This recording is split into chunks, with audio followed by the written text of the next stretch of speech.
Oui, donc en seconde partie, par rapport à cette question des hadiths, de la pratique sans les hadiths, comme je le disais, le prophète sallallahu alayhi wa sallam ne nous a pas laissé de tafsir complet de son vivant, un livre préservé. Non, il nous a laissé le Coran d'Allah, un mushaf, un kitab, n'est-ce pas, un livre révélé, la rayba fih, sur lequel il n'y a aucun doute.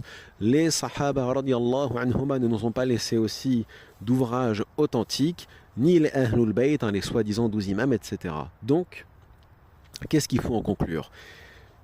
Des ulama se sont posé la question, mais très rarement, parce que certains sont gênés, bien évidemment, de savoir pourquoi n'avons-nous pas un tafsir complet laissé par le prophète sur chaque verset du Coran, sallallahu alayhi wa sallam.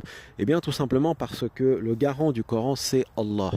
Et deuxièmement, l'interprétation n'est pas figée. Ce qui est figé, c'est les quelques ayats muhkamat claires, nettes et précises sur le culte, Kutiba alaykum as-siyam, on vous a prescrit le jeûne, par exemple. Mais sur bon nombre de versets réside un mystère. Comment interpréter Al-Kursi?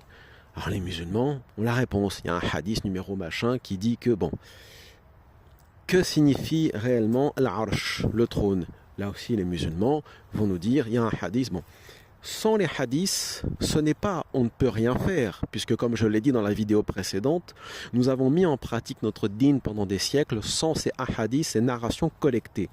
Par contre, il est vrai que dans l'arrogance de certains ulama qui sont très nombreux, eux partent du principe que sans ces narrations, à travers ce qu'on appelle les tafasir birriwayat par les narrations, on ne peut rien comprendre ou rien faire. Ce n'est pas on ne peut rien comprendre ou rien faire. C'est pour les paresseux, on ne peut rien comprendre et rien faire. Mais pour les doués d'intelligence, ulul albab, qui ont compris que le Coran nécessitait de l'interprétation, de la méditation et de la réflexion par rapport à ces ayats, par rapport à ces signes divins qui sont complexes, théologiquement, philosophiquement, spirituellement, et qui nécessitent bien évidemment de connaître la langue arabe, chose que la majorité des ulama ne maîtrisent pas.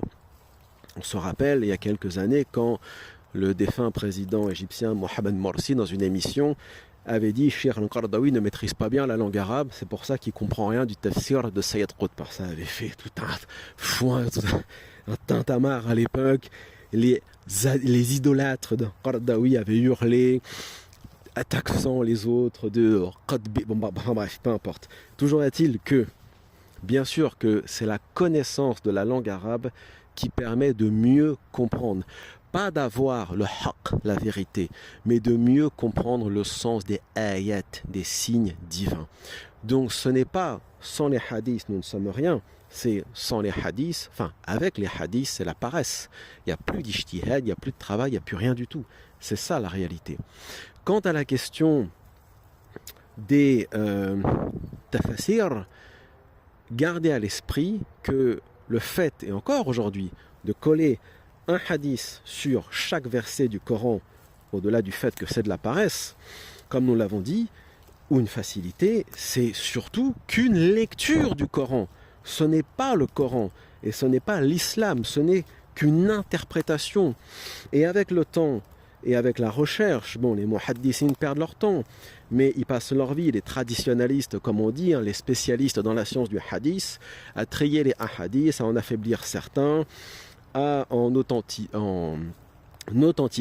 d'autres, mais dans le réel, ils sont bloqués, ils n'avancent pas, ils ne comprennent pas que ce ne sont que des narrations. Donc, de ce point de vue-là, au fur et à mesure qu'on avance dans le temps, on observe que les ulama revoient et corrigent tous ces tafasir du passé. Ibn Kathir n'est qu'un mukhtasara, qu'un résumé étoffé, on va dire, du tafsir de l'imam al-Tabari.